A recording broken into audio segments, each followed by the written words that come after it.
And आप लोग आए। দর্শক, ভারতের রাজনৈতিক অঙ্গনে হঠাৎ করেই এক নতুন নাম নিয়ে শুরু হয়েছে ব্যাপক আলোচনা। নামটি শুনতে অদ্ভুত, ককরোচ জনতা পার্টি বা সংক্ষেপে কেজেপি। কিন্তু এই নামের আড়ালেই লুকিয়ে আছে ভারতের তরুণ প্রজন্মের এক গভীর ক্ষোভ, হতাশা এবং দীর্ঘদিনের জমে থাকা বঞ্চনার গল্প। সামাজিক যোগাযোগ মাধ্যম থেকে শুরু হওয়া একটি অনলাইন প্রতিবাদ কিভাবে রাস্তায় নেমে এসেছে আর কেন তা নিয়ে উদ্বেগ বাড়ছে দিল্লির ক্ষমতার করিডোরে, সেটিই এখন বড় প্রশ্ন। সাম্প্রতিক সপ্তাহগুলোতে ভারতের রাজধানী নয়াদিল্লির যন্তর মন্তর এলাকায় যে বিক্ষোভ দেখা গেছে তার কেন্দ্রবিন্দুতে রয়েছে এই নতুন প্রজন্মের আন্দোলন। আন্দোলনকারীদের দাবি, বছরের পর বছর ধরে বেকারত্ব, নিয়োগে অনিয়ম, বিভিন্ন প্রতিযোগিতামূলক পরীক্ষার প্রশ্নপত্র ফাঁস এবং সরকারি চাকরির সংকট তাদের ভবিষ্যৎকে অনিশ্চয়তার মধ্যে ঠেলে দিয়েছে। আর সেই ক্ষোভের বিস্ফোরণ ঘটেছে এখন। ঘটনার সূচনা একটি বিতর্কিত মন্তব্যকে কেন্দ্র করে। ভারতের প্রধান বিচারপতি সূর্যকান্ত একটি মামলার শুনানির সময় বেকার তরুণদের নিয়ে যে মন্তব্য করেছিলেন বলে সামাজিক মাধ্যমে দাবি ছড়িয়ে পড়ে, তা নিয়ে ব্যাপক প্রতিক্রিয়া তৈরি হয়। অনেক তরুণ মনে করেন তাদের বাস্তব সমস্যাকে অবজ্ঞা করা হয়েছে। সেই ক্ষোভ থেকেই ব্যঙ্গাত্মক প্রতিবাদের ভাষা হিসেবে জন্ম নেয় ককরোচ জনতা পার্টি নামের অনলাইন প্ল্যাটফর্ম।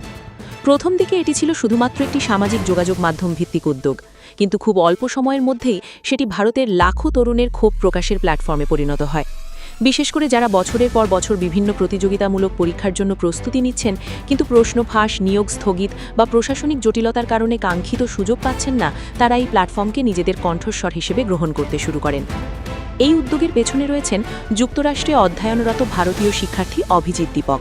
তার দাবি, ভারতের তরুণদের হতাশা এবং ক্ষোভকে একটি সংগঠিত রূপ দেওয়ার লক্ষ্যেই এই উদ্যোগ শুরু করা হয়েছে।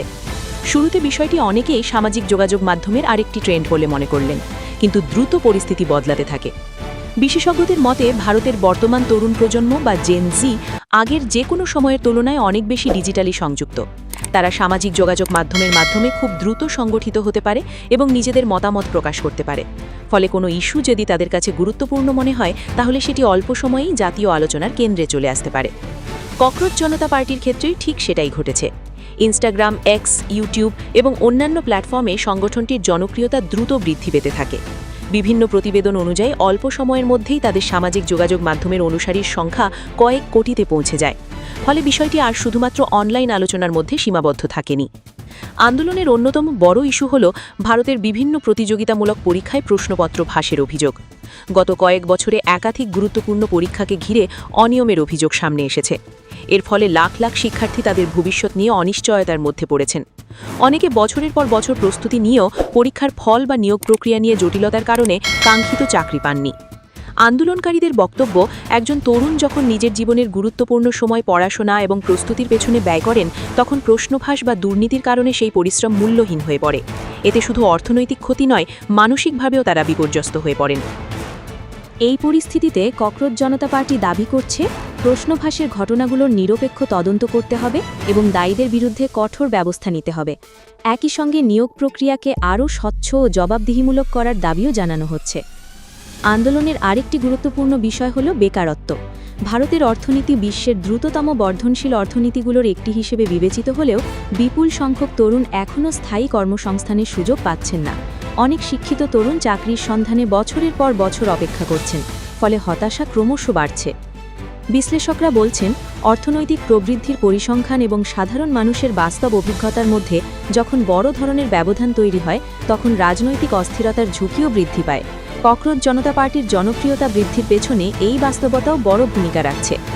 এদিকে আন্দোলনের প্রভাব বাড়তে থাকায় সামাজিক যোগাযোগ মাধ্যমে সংগঠনটির কিছু কার্যক্রম সীমিত করার অভিযোগও উঠেছে।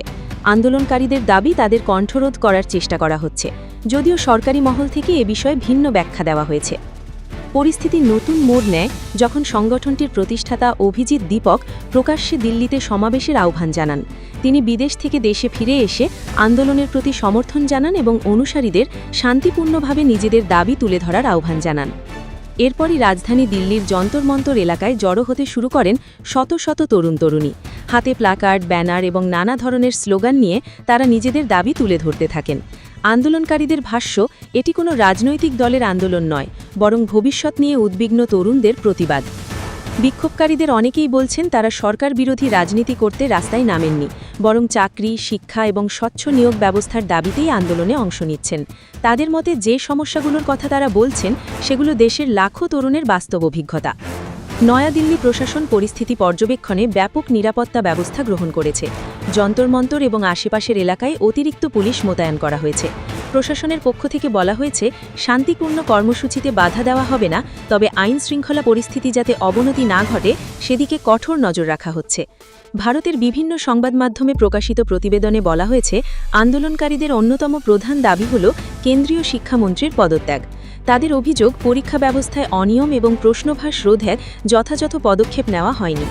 তবে সরকারের সমর্থকরা ভিন্ন মত পোষণ করছেন। তাদের দাবি, একটি অনলাইন আন্দোলনকে কেন্দ্র করে পরিস্থিতিকে অতিরঞ্জিত করা হচ্ছে।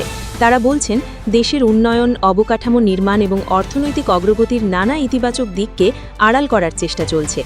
অন্যদিকে সমালোচকদের বক্তব্য, সরকারের বিরুদ্ধে জন অসন্তোষের যে লক্ষণগুলো এখন দৃশ্যমান হচ্ছে সেগুলোকে গুরুত্ব সহকারে বিবেচনা করা উচিত, কারণ তরুণদের মধ্যে হতাশা বাড়তে থাকলে তার রাজনৈতিক প্রভাবও দেখা দিতে পারে। রাজনৈতিক বিশ্লেষকদের মতে, ককরোচ জনতা পার্টি বর্তমানে পূর্ণাঙ্গ রাজনৈতিক দল নয়। তাদের কোনো নির্বাচনী কাঠামো বা সাংগঠনিক নেটওয়ার্কও নেই, কিন্তু সামাজিক যোগাযোগ মাধ্যমের যুগে জনমত গঠনের ক্ষেত্রে তাদের প্রভাবকে একেবারে উপেক্ষা করার সুযোগ নেই। এদিকে আন্দোলনকে ঘিরে ভারতের রাজনৈতিক অঙ্গনে শুরু হয়েছে নতুন এক বিতর্ক। বিরোধী দলগুলোর একাংশ দাবি করছে, ককরোচ জনতা পার্টির উত্থান কোনো আকস্মিক ঘটনা নয়, বরং দীর্ঘদিন ধরে জমে থাকা ক্ষোভের বহিঃপ্রকাশ। তাদের মতে, চাকরি সংকট, নিয়োগ পরীক্ষার অনিয়ম, মূল্যস্ফীতির চাপ এবং তরুণদের মধ্যে ভবিষ্যৎ নিয়ে অনিশ্চয়তা সবকিছু মিলিয়েই এমন পরিস্থিতির সৃষ্টি হয়েছে। যদিও ক্ষমতাসীন মহল এসব অভিযোগ পুরোপুরি অস্বীকার করে বলছে, কিছু গোষ্ঠীর সামাজিক যোগাযোগ মাধ্যমকে ব্যবহার করে ইচ্ছাকৃতভাবে সরকার বিরোধী মনোভাব তৈরির চেষ্টা করছে। অন্যদিকে রাজনৈতিক পর্যবেক্ষকরা বলছেন, এই আন্দোলনের সবচেয়ে গুরুত্বপূর্ণ দিক হল এর নেতৃত্ব ও সংগঠনের ধরন। প্রচলিত রাজনৈতিক দলগুলোর মতো এখানে কোনো জেলা কমিটি, কেন্দ্রীয় কমিটি কিংবা দীর্ঘ সাংগঠনিক কাঠামো নেই, বরং কয়েকটি সামাজিক যোগাযোগ মাধ্যম প্ল্যাটফর্মকে কেন্দ্র করে লাখ লাখ তরুণ একত্রিত হয়েছে। ডিজিটাল যুগে এ ধরনের আন্দোলন কত দ্রুত জনসমর্থন পেতে পারে, ককরোচ জনতা পার্টি তার একটি বড় উদাহরণ হয়ে উঠেছে। বিশেষজ্ঞদের মতে, ভারতের তরুণ সমাজের একটি বড় অংশ এখন নিজেদের সমস্যার সমাধান নিয়ে ক্রমেই বেশি উদ্বিগ্ন হয়ে পড়ছে। উচ্চশিক্ষা সম্পন্ন করার পরও কাঙ্ক্ষিত চাকরি না পাওয়া, বিভিন্ন নিয়োগ প্রক্রিয়া বছরের পর বছর ঝুলে থাকা এবং প্রতিযোগিতামূলক পরীক্ষায় অনিয়মের অভিযোগ তাদের মধ্যে হতাশা বাড়িয়ে তুলছে। এই বাস্তবতাকে সামনে এনে ককরোচ জনতা পার্টি নিজেদের অবস্থান শক্ত করার চেষ্টা করছে। শুধু দিল্লি নয়, ভারতের বিভিন্ন রাজ্য থেকেও আন্দোলনের প্রতি সমর্থনের খবর পাওয়া যাচ্ছে। সামাজিক যোগাযোগ মাধ্যমে হাজার হাজার তরুণ নিজেদের অভিজ্ঞতা শেয়ার করছেন। কেউ বলছেন 5 বছর ধরে চাকরির প্রস্তুতি নিয়েও সুযোগ পাননি, কেউ আবার অভিযোগ করছেন প্রশ্নপত্র ফাঁসের কারণে তাদের ভবিষ্যৎ ক্ষতিগ্রস্ত হয়েছে। এসব ব্যক্তিগত অভিজ্ঞতা আন্দোলনের প্রতি সাধারণ মানুষের সহানুভূতি বাড়াতে ভূমিকা রাখছে। এদিকে আন্দোলনকারীরা ঘোষণা দিয়েছেন, তাদের দাবি পূরণ না হওয়া পর্যন্ত তারা বিভিন্ন গণতান্ত্রিক কর্মসূচি চালিয়ে যাবেন। তবে তারা সহিংসতার পথ থেকে দূরে থাকার কথাও বারবার উল্লেখ করছেন। তাদের দাবি, এই আন্দোলন কোনো ব্যক্তি বা দলের বিরুদ্ধে নয়, বরং একটি সুষ্ঠু ও জবাবদিহিমূলক ব্যবস্থার দাবিতে তরুণদের কণ্ঠস্বর।